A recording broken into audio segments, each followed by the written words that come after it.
Hello students, welcome to our YouTube channel Bangla students. আজকের বিষয় হলো ক্লাস 9 এর ইংরেজি লেসন 7 টম লুজেস আ টুথ এর textual question answer, grammar and writing. আগের দিন আমি তোমাদের সঙ্গে তোমাদের লেসন 7 টম লুজেস আ টিথ এর গোটা গল্পটা এবং তার বাংলা মানে নিয়ে আলোচনা করেছিলাম।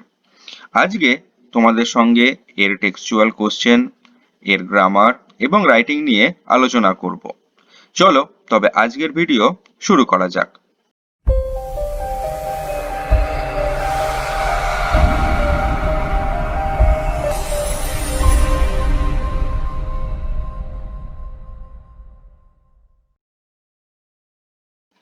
দেখো, তোমাদের লেসন 7 টম লুজেস আ টুথ এর টেক্সচুয়াল কোশ্চেন নিয়ে আলোচনা করার আগে তার আগে আমাদের একটুখানি গল্পটার সামারি সম্পর্কে জেনে রাখা ভালো।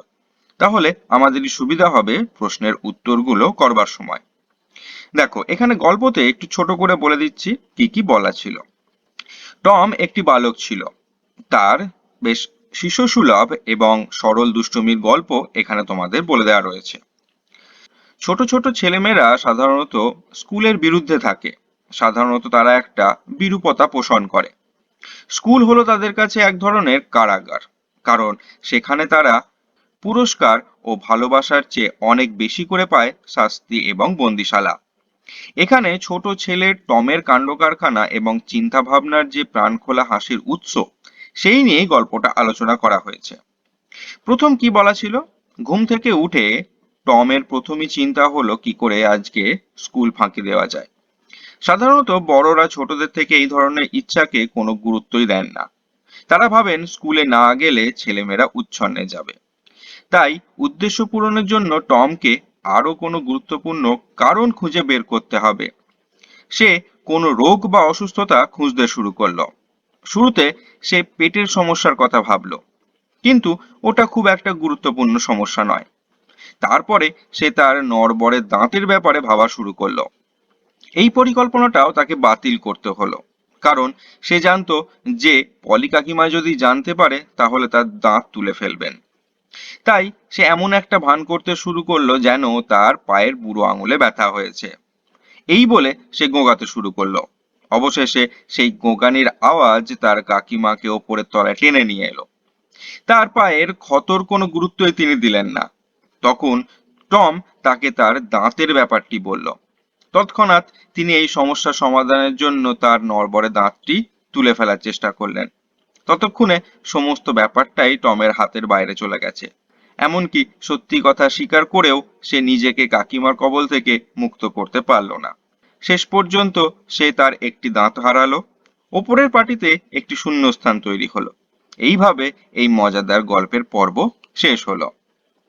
এরপরে চলে যাব তোমাদের টেক্সচুয়াল কোশ্চেনগুলো কি কি বলে দেওয়া রয়েছে সেগুলো এবার দেখে নিই। দেখো, প্রথমেই বলে দেওয়া রয়েছে tick the correct answer from the given alternatives, অর্থাৎ নিচে দেওয়া বিকল্পগুলির মধ্য থেকে সঠিক উত্তরটি টিক চিহ্ন দাও। প্রথম প্রশ্ন দেখো কি বলেছে, Tom felt miserable on the mornings of, অর্থাৎ টম দুর্বিষহ অবস্থা অনুভব করত কখন, মন্ডে সকালবেলা, অর্থাৎ উত্তর হয়ে যাবে number B. Number 2, if aunt Polly was to know that Tom had a loose tooth, বলছে যদি পলি কাকিমা জানতে পারতেন যে টমের একটি নড়বড়ে দাঁত আছে, তিনি তাহলে কি করতেন, নিশ্চয়ই তুলে ফেলতেন, অর্থাৎ অ্যান্সার হয়ে যাবে number C, surely pull it out. Number 3, Tom drew his sore toe from under the, অর্থাৎ টম তার ক্ষতযুক্ত যে আঙুলটি ছিল সেটিকে কোথা থেকে বের করলো, চাদরের নিচ থেকে, অর্থাৎ উত্তর হয়ে যাবে number A, sit. Number 4, Sid flew down the stairs to call, Sid দ্রুত সিঁড়ি দিয়ে নিচে নেমে গেল কাকে ডেকে আনার জন্য, পলি কাকিমাকে, অর্থাৎ উত্তর হয়ে যাবে নাম্বার ডি, আন্ট পলি। এরপর নাম্বার 5 দেখো বলেছে the thread that Mary got aunt Polly made of, বলছে যে সুতোটি মেরি পলি কাকিমাকে দিয়েছিল সেটা কি দিয়ে তৈরি ছিল, সেটা সিল্ক দিয়ে বা রেশম দিয়ে তৈরি ছিল, সেজন্য উত্তর হয়ে যাবে নাম্বার সি। এরপরে চলে যাব তোমাদের এক্সারসাইজ 2 তে কি বলে দেওয়া রয়েছে। প্রথমেই বলেছে answer the following questions within 15 ওয়ার্ডস, অর্থাৎ নিচে তোমাকে যে প্রশ্নগুলো দিয়ে দেওয়া রয়েছে সেগুলোকে 15টি শব্দের মধ্যে উত্তর করতে হবে। তা প্রথম প্রশ্ন দেখা যাক কি বলে দেওয়া রয়েছে। Which one of the Tom's tooth had come loose, অর্থাৎ টমের কোন দাঁতটি নড়বড়ে হয়ে গিয়েছিল। তাহলে অ্যান্সার কি হবে? One of Tom's upper front teeth had come loose, অর্থাৎ টমের ওপরের পাটির সামনের একটি দাঁত নড়বড়ে হয়ে গিয়েছিল। Number 2, how are Sid and Mary related to Tom, তাহলে বলছে গল্পে সিড এবং মেরি কিভাবে টমের সঙ্গে সম্পর্কযুক্ত ছিল। অ্যান্সার কি হয়েছে? According to the story, Sid was Tom's brother and Mary was his cousin sister, অর্থাৎ গল্প অনুসারে সিড হলো টমের ভাই এবং মেরি হলো তার খুড়তুতো বোন। নাম্বার 3 দেখো, why did Tom ask Sid not to stir him, কেন টম সিডকে তাকে নাড়াতে বারণ করেছিল। তাহলে অ্যান্সার কি হয়েছে? Tom asked Sid not to stir him because it might kill him, Tom সিডকে নাড়াতে বারণ করেছিল কারণ তাতে সে মারা যেতে পারে। নাম্বার 4 দেখো, why did Tom pretend his to was paining, বলছে কেন টম ভান করেছিল যে তার পায়ের আঙুল যন্ত্রণা হচ্ছে। অ্যান্সার কি হয়েছে? Tom pretended his to was paining because he wanted to avoid going to school, Tom ভান করেছিল তার পায়ের আঙুলে যন্ত্রণা হচ্ছে কারণ সে স্কুল যাওয়া এড়াতে চেয়েছিল। এক্সারসাইজ 3 দেখো এবার কি বলেছে। Answer the following questions within 25 ওয়ার্ডস, অর্থাৎ নিচে যে প্রশ্নগুলো দিয়ে দেওয়া রয়েছে সেগুলো তোমাকে 25টি শব্দের মধ্যে করতে হবে। নাম্বার 1 দেখো কি বলে দেওয়া রয়েছে। What did Tom remember hearing from a doctor, ডাক্তারের কাছ থেকে শোনা কোন কথা টমের মনে পড়েছিল। অ্যান্সার কি হয়েছে? Tom remembered hearing from a doctor that a certain element could lay up a patient for 3 days and make him lose a finger, অর্থাৎ টম একজন ডাক্তারের কাছ থেকে শুনেছিল যে কোনো এক বিশেষ অসুখ একজন রোগীকে 3 দিন শয্যাশায়ী করে রাখতে পারে এবং তাকে একটি আঙুলও খোয়াতে হতে পারে। এরপরে দেখো number 2, how did aunt Polly react to the news that Tom was dying, Tom মারা যাচ্ছে এ কথা শুনে পলি কাকিমার প্রতিক্রিয়া কি হয়েছিল।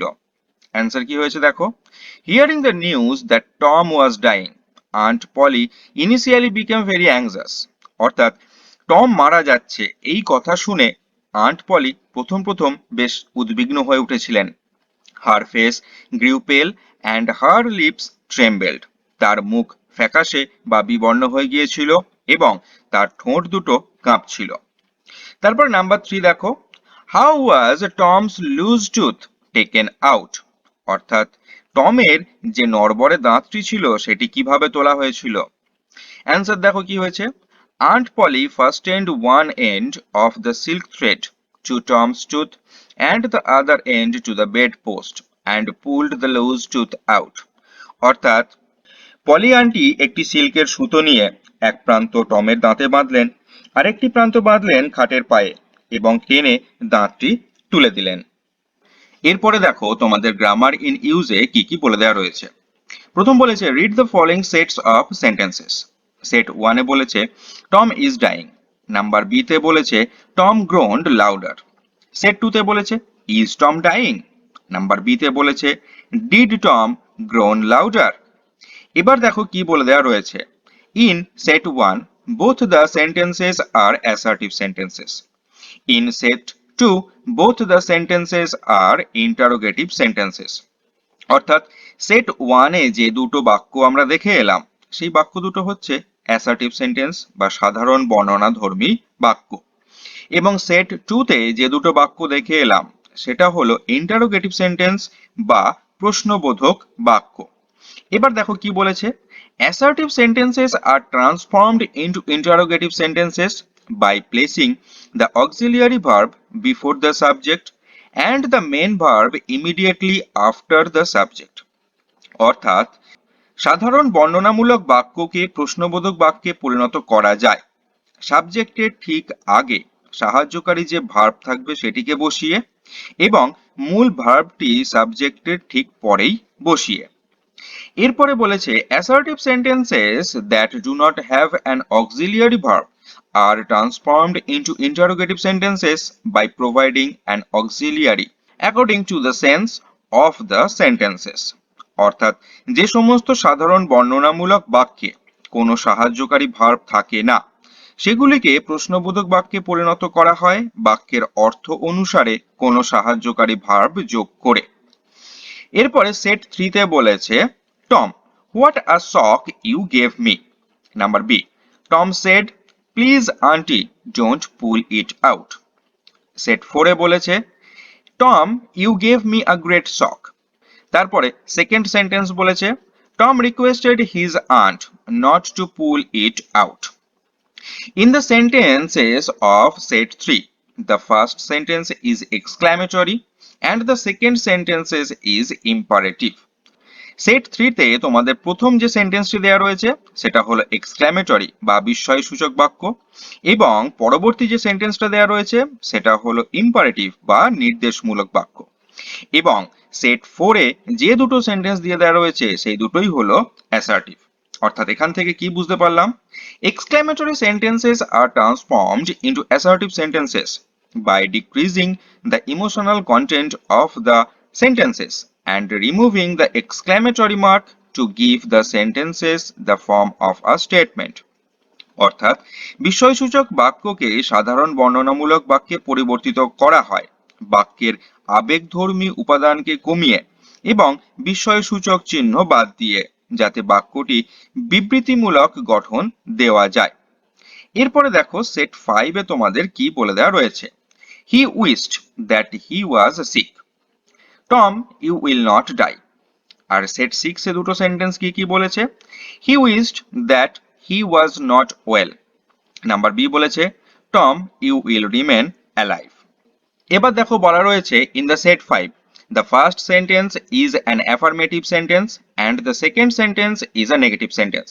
অর্থাৎ 5 নম্বর সেটে তোমাদের যে বাক্য দুটো দেওয়া রয়েছে তার প্রথমটি হলো হ্যাঁবাচক বাক্য এবং দ্বিতীয়টি হলো নাবাচক বাক্য। In the set 6 the first sentence is negative and the second sentence is affirmative sentence। এবং তোমাদের সেট 6 এ যে বাক্য দুটো দেওয়া রয়েছে তার প্রথমটি হলো নাবাচক এবং দ্বিতীয় বাক্যটি হলো হ্যাঁবাচক। এরপরে দেখো বলেছে affirmative sentences are transformed into negative sentences with certain modifications like using words as not, no, never, etc. without affecting any change in meaning। অর্থাৎ হ্যাঁবাচক বাক্যকে নাবাচক বাক্যে রূপান্তরিত করা যায় কিন্তু পরিবর্তনের মাধ্যমে যেমন নট নো নেভার প্রভৃতি শব্দ ব্যবহার করা হয় কিন্তু বাক্যের অর্থের কোনো রকম পরিবর্তন না করে। এরপরে বলে দেওয়া রয়েছে negative sentences are transformed into affirmative sentences with certain modification by removing words as not no never etcetera without affecting any change in meaning. অর্থাৎ নাবাচক বাক্যকে হ্যাঁবাচক বাক্যে পরিণত করা হয় কিছু পরিবর্তন করে যেমন অর্থের পরিবর্তন না করে নট নো নেভার ইত্যাদি শব্দকে বাদ দিয়ে। তাহলে তোমরা এখানে দেখতেই পেলে যে আমরা সেন্টেন্সের এখানে চারখানা ভাগ পেলাম। কি কি ভাগ পেলাম অ্যাসার্টিভ ইন্টারোগেটিভ এক্সক্ল্যামেটরি এবং ইম্পারেটিভ এবং তার সঙ্গে সঙ্গে হ্যাঁবাচক বা নাবাচক। ঠিক আছে আমরা সেন্টেন্সকে মোট 6 ভাগে ভাগ করতে পারি।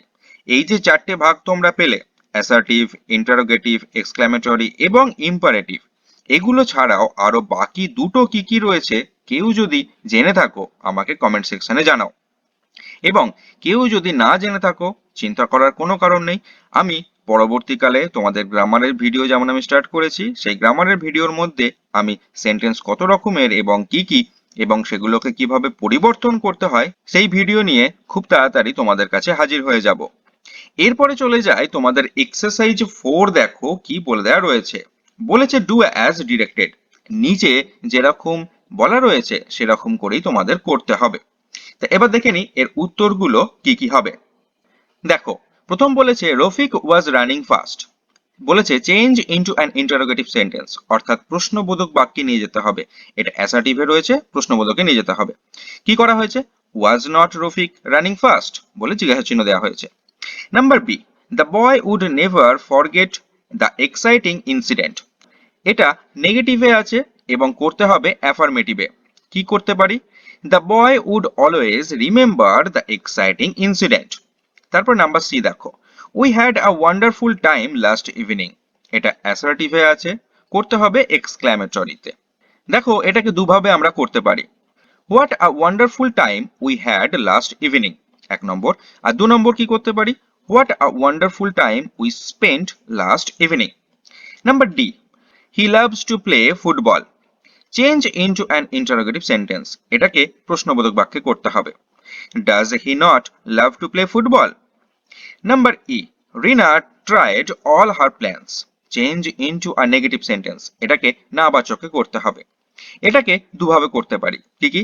রিনা did not leave any of her plans untried. এবং দু নম্বর কিভাবে করতে পারি? Rina left no plan untried. If দেখো এবার কি বলেছে, shut the door Robin. Change into an assertive sentence, এটাকে সাধারণ বাক্যতে করতে হবে। দেখো এটাকে তিন ভাবে করতে পারি। Robin, you should shut the door. Robin is told to shut the door. Robin, you are ordered to shut the ডোর।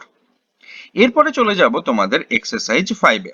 বলেছে replace the underlined words with suitable phrasal verbs from the list given below. Change the form of the verbs where necessary. There is one extra phrasal verb in the list. ইংরেজিতে কিছু verb আছে যেগুলো আমরা phrasal verb বলে জেনে থাকি, এবং একটা সেন্টেন্সকে কিভাবে আরো সুন্দর করে লিখতে পারি সেগুলো ফ্রেজাল ভার্ব ব্যবহার করে লিখতে পারি। ইংরেজিতে বেশ অনেকগুলোই তোমাদের ফ্রেজাল ভার্ব রয়েছে। এই ফ্রেজাল ভার্বের লিস্ট নিয়েও তোমাদের সঙ্গে একদিন আমি আলোচনা করব, এবং তোমাদের ওই লিস্টটা আমি পিডিএফ করে দিয়ে দেবো। তোমরা সেই পিডিএফ দেখে লিস্টগুলোকে মুখস্থ রাখতে হবে, বা খাতাতেও তোমরা লিখে রাখতে পারো, কারণ এটা তোমাদের সারা জীবন কাজে লাগবে। এবং ফ্রেজাল ভার্ব খুব ভালো করে যদি মুখস্থ করে না রাখো, পরীক্ষায় যখন ফ্রেজাল ভার্ব দেবে তখন কিন্তু একটাও করতে পারবে না। এটা মুখস্থ করা ছাড়া কিন্তু কোনো উপায় নেই। তো এখানে দেখে নিই কি কি ফ্রেজাল ভার্ব গুলো তোমাদের দিয়ে দেওয়া রয়েছে। Look into, make out, look for, come round, give in, call up. এরপরে দেখে নিই এগুলো কোথায় কি কি করা হয়েছে। The enemy surrendered without a fight, অর্থাৎ এখানে সারেন্ডারের তলায় দাগ দেওয়া রয়েছে। এই সারেন্ডারের ফ্রেজাল ভার্ব কি হবে? Gave in. যেহেতু সারেন্ডার্ড রয়েছে সেই জন্য তোমাদের এখানে দেওয়া ছিল গিভ ইন। আমি কিন্তু গিভ ইন না করে গেভ ইন করলাম, কারণ সারেন্ডার্ড পাস্ট ফর্মে রয়েছে, সেই জন্য গিভ এর past form gave. Number B দেখো, the child recovered in a month. এখানে রিকভার্ড মানে হচ্ছে came round. Number C, the police investigated the case. Investigated মানে হলো looked into. Number D, Pooja could understand what her sister said. Understand, make out. Number E, the old man could not remember his childhood experiences.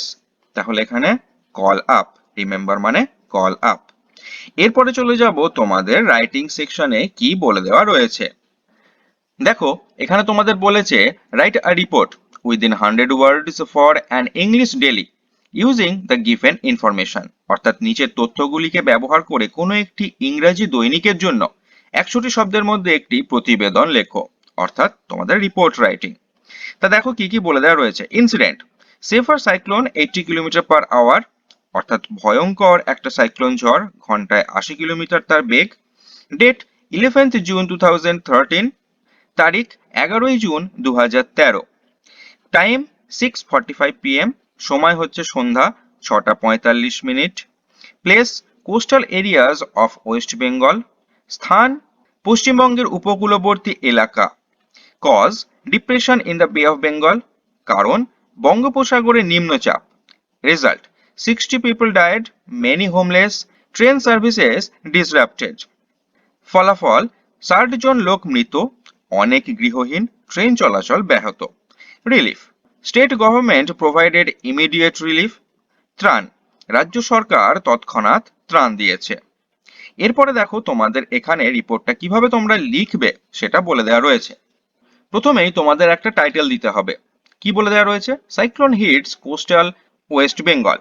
পশ্চিমবঙ্গের উপকূলে আছড়ে পড়ল cyclone. কি লেখা রয়েছে এবার দেখি। 2 নম্বরে ডান দিকে দেখো বাই আ স্টাফ রিপোর্টার, এটা করতে হবে। তারপরে বলে দেওয়া রয়েছে কলকাতা, জুন 12, 2013। এবার দেখো শুরু করেছে। A safer cyclone with a speed of 80 km per hour hit the coastal areas of West Bengal yesterday evening at about 6:45 p.m. Caused by a deep depression in the Bay of Bengal.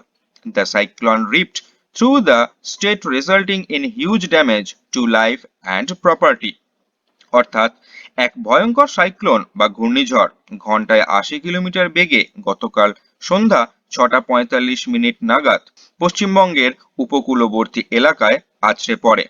বঙ্গোপসাগরে এক গভীর নিম্নচাপের কারণে এই cyclone প্রচুর প্রাণহানি এবং সম্পত্তির ক্ষতি করে রাজ্যের মধ্যে দিয়ে প্রচণ্ড গতিতে বয়ে যায়। 60 persons have died and thousands have been rendered homeless. 60 জন মানুষ প্রাণ হারিয়েছেন এবং হাজার হাজার মানুষ গৃহহীন হয়ে পড়েছেন। Train services have been disrupted, living a number of people standard. Train চলাচল ব্যাপকভাবে ব্যাহত হয়েছে, যার ফলে অনেক মানুষ আটকে পড়েছেন।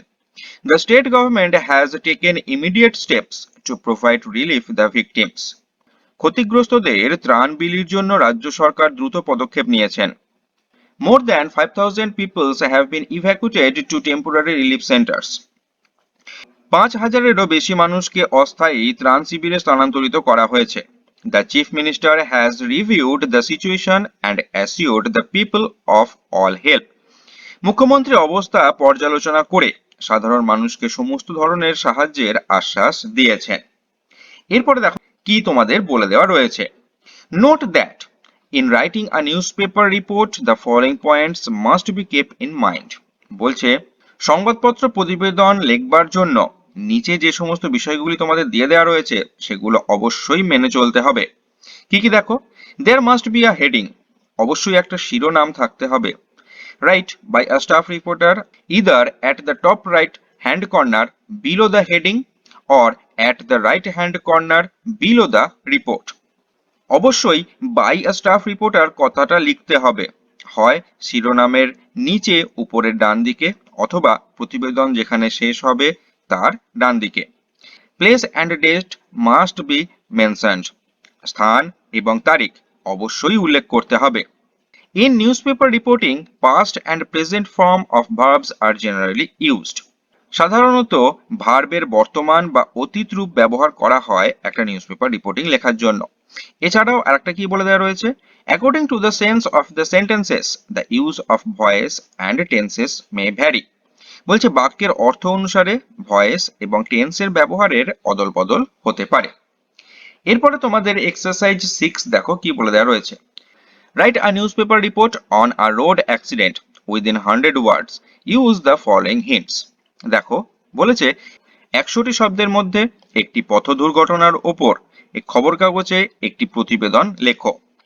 এখানে নিচে তোমাকে যে সংকেতগুলো দিয়ে দেওয়া রয়েছে সেগুলো তুমি ব্যবহার করতে পারো। বলছে ব্রেক ফেলিওর অফ এ বাস, অর্থাৎ একটি বাসের ব্রেক ফেল হয়েছে। কোলাইডেড উইথ এ ট্রাক, একটা ট্রাকের সঙ্গে সংঘর্ষ হয়েছে। 5 injured including a child and a woman, 5 জন আহত হয়েছে, তাদের মধ্যে একজন শিশু এবং একজন মহিলা। ইনজিওর্ড সেন্ট টু হসপিটাল, তাদেরকে হসপিটালে পাঠানো হয়েছে। রিলিজড উইথ ফার্স্ট এড, তাদেরকে প্রাথমিক চিকিৎসা করে ছেড়ে দেওয়া হয়েছে। ট্রাফিক ডিসরাপ্টেড, অর্থাৎ যান চলাচল বিঘ্নিত হয়েছিল। পুলিশ ইন্টারভেন্ট, পুলিশের হস্তক্ষেপ। নর্মাল এসি রেস্টোর্ড, স্বাভাবিক অবস্থা ফিরে এলো। এবার দেখে নিই এই রাইটিংটা আমরা কিভাবে লিখতে পারি। প্রথমে দেখো একটা টাইটেল দিয়ে দিয়েছি। টাইটেলটা কি দিয়েছি? আ ব্রেকনেক বাস মিসহ্যাপ, এবং ডান দিকে লিখেছি বাই আ স্টাফ রিপোর্টার। তারপর লিখেছি জায়গার নাম হাওড়া, আগস্ট 10, 2020। যেহেতু তোমাদের এখানে কোনো রকম ডেট এবং টাইম মেনশন করে দেওয়া নেই, তোমরা এখানে যা খুশি ডেট অ্যান্ড টাইম দিতে পারো। যেমন আগে বলা হলো, ডেট অ্যান্ড টাইম কিন্তু অবশ্যই দিতে হবে। দেখো, tension ran high here in the early morning at about 5 a.m. when a bus at a very high speed coming from the Burdwan lost its control after brake failed near Kona Express Highway and collided with a truck coming from the opposite side. অর্থাৎ সকালবেলায় এখানে একটা দুর্ঘটনা ঘটে যায় একটি বাসের brake fail করা নিয়ে, যে একটি লরিকে মুখোমুখি ধাক্কা মারে।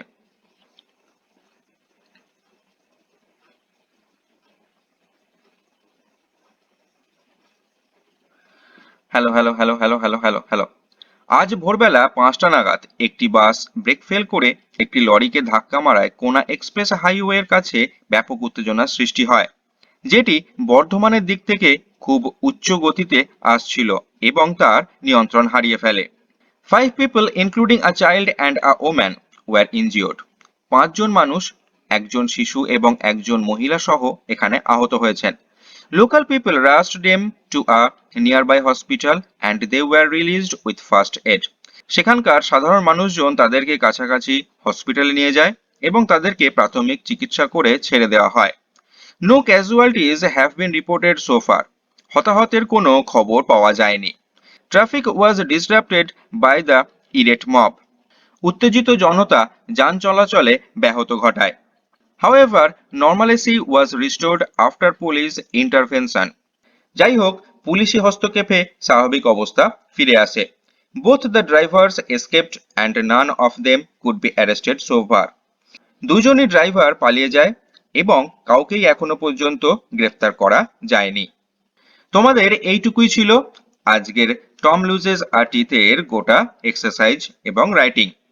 ভিডিও যদি ভালো লাগে অবশ্যই লাইক করো, নিজের বন্ধুদের সঙ্গে শেয়ার করো এবং ভিডিওটি নিচে দেখো একটা ছোট্ট লাল কালারের সাবস্ক্রাইব লেখা বাটন রয়েছে, সেটিকে প্রেস করে অল নোটিফিকেশন অন করে রাখো, যাতে পরবর্তীকালে আমি তোমাদের জন্য যে কোনো ধরনের ভিডিও, সেটা গ্রামার সংক্রান্তই হোক বা টেক্সচুয়াল সংক্রান্তই হোক, নিয়ে এলেই তোমরা সাথে সাথে নোটিফিকেশন পেয়ে যাও এবং সাথে সাথে ক্লাস জয়েন করে ক্লাসটি দেখে নিতে পারো। আজকের মতো এটুকুই। সবাই ভালো থাকো, সাবধানে থাকো, সুস্থ থাকো। আজকের জন্য টাটা।